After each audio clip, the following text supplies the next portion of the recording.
Bismillahirrahmanirrahim. Assalamualaikum warahmatullahi wabarakatuh. Saya Tresya Listi Talibo dari kelas Sejarah Peradaban Islam ingin mempresentasikan materi saya dengan Allah dalam Quran surah At-Taubah yang artinya ambillah zakat dari harta mereka guna membersihkan dan mensucikan mereka dengan berdoa untuk mereka. Sesungguhnya doamu itu menumbuhkan ketenteraman jiwa bagi mereka. Allah Maha Mendengar dan Maha Mengetahui. Quran Surah At-Taubah. Selanjutnya, berikut inilah keutamaan dari sholat. Mari kita dengar baik-baik. Yang pertama, sholat bisa diibaratkan sebagai sumber cahaya dan abadi baik di dunia ataupun di akhirat kelak. Mengapa demikian? Karena melaksanakan sholat 5 waktu bisa menjadi sumber cahaya yang kekal baik di dunia dan di akhirat.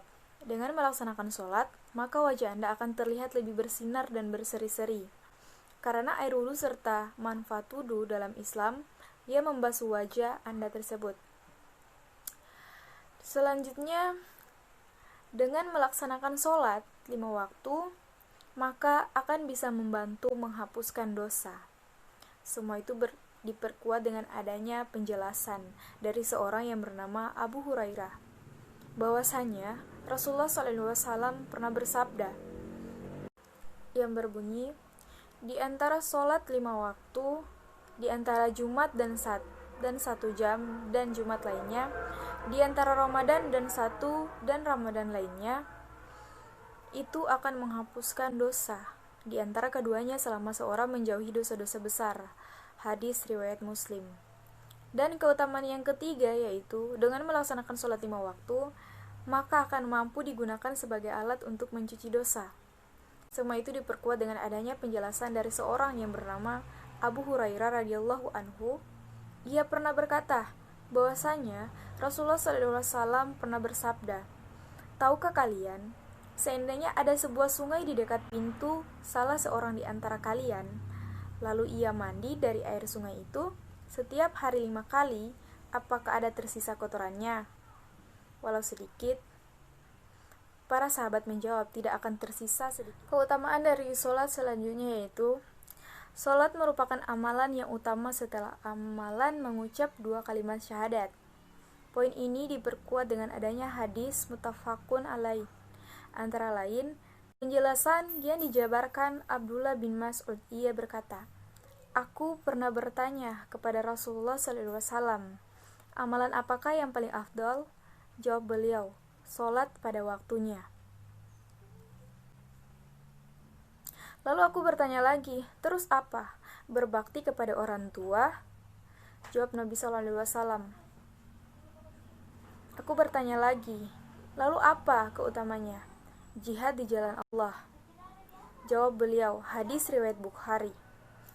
Selanjutnya, keutamaan dari sholat yang kelima. Dengan melaksanakan sholat 5 waktu, maka akan mampu membantu Anda untuk terhapus dari dosa di masa lalu. Semua itu diperkuat dengan adanya penjelasan dari seorang yang bernama Utsman. Bahwasanya Rasulullah SAW pernah bersabda, tidaklah seorang muslim menghadiri sholat wajib, lalu ia memperbagus wudu dan mengerjakan sholatnya dengan khusyuk, jika ia memperbagus rukunya, melainkan itu sebagai penghapus dosa sebelumnya, selama seorang tidak melakukan dosa besar, dan ini berlaku sepanjang waktu.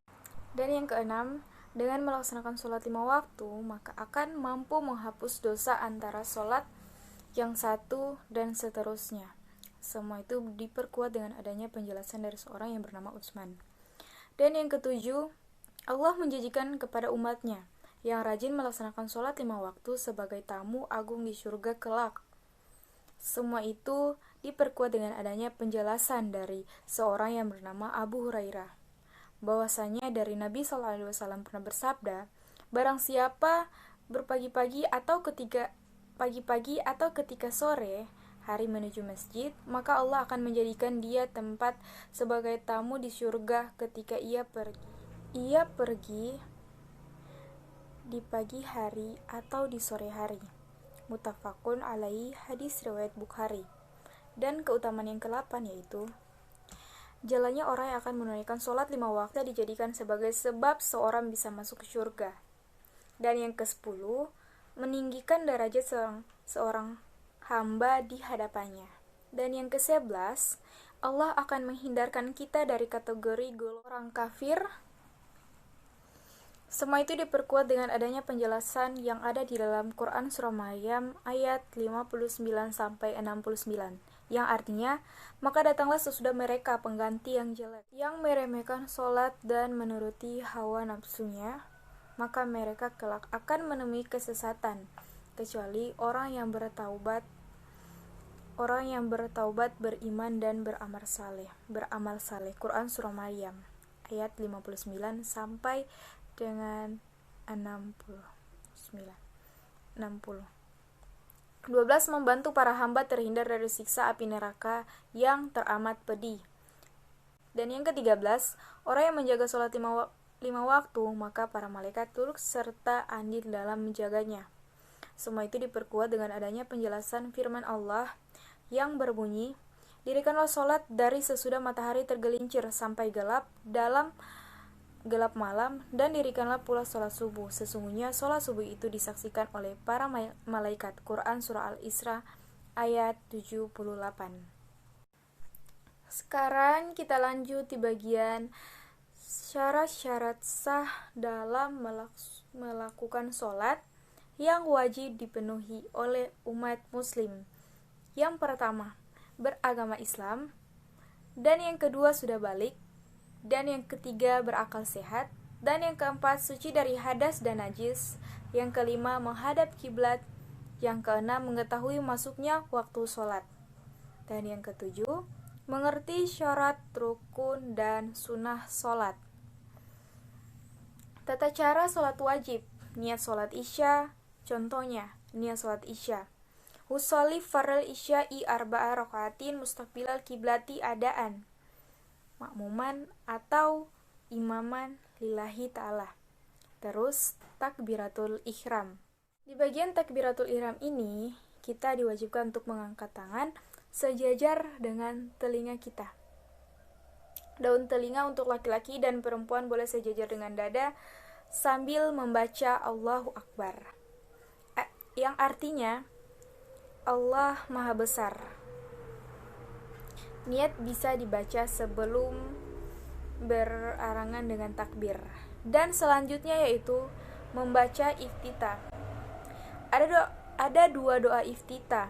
Hafal dan lafalkan salah satunya dan dalam melaksanakan sholat. Dan yang kedua, membaca surah Al-Fatihah. Membaca surah Al-Fatihah, Bismillahirrahmanirrahim, sampai dengan membaca surat pendek, misalnya surah An-Nas, surah Al-Qari'ah, surah Al-Zalzalah. Selanjutnya yaitu ruku dengan tumakninah, Allahu Akbar, dan lafazkan Subhana Rabbiyal Azimi wa bihamdihi dengan tumakninah, Allahu Akbar, dan selanjutnya Subhana Rabbiyal wa bihamdihi sebanyak 3 kali. Dan selanjutnya duduk di antara dua sujud dengan tumakninah, Allahu Akbar, dan selanjutnya sujud kedua dengan tumakninah, berdiri lagi untuk menunaikan rakaat kedua, membaca surah Al-Fatihah dan dilantunkan dengan surat pendek seperti di rakaat pertama. Setelah itu kita seperti macam pertama tadi, kita ruku dengan tumakninah, Allahu Akbar, langsung sujud pertama, rakaat kedua, dan terakhir tahiyat pertama dan tasyahud akhir. Dan setelah itu diakhiri dengan membaca salam sambil menengok di arah kiri dan kanan. Itulah tata cara salat wajib menurut syariat Islam. Semoga kita dapat menjalankannya dengan tertib dan menurut kebenaran syariat. Apabila ada salah-salah kata, saya selaku pemateri salah-salah dalam penyebutan dan penulisan dalam makalah ini, Saya mohon maaf yang sebesar-besarnya. Wallahu muwaffiq ila aqwamit thoriq. Assalamualaikum warahmatullahi wabarakatuh.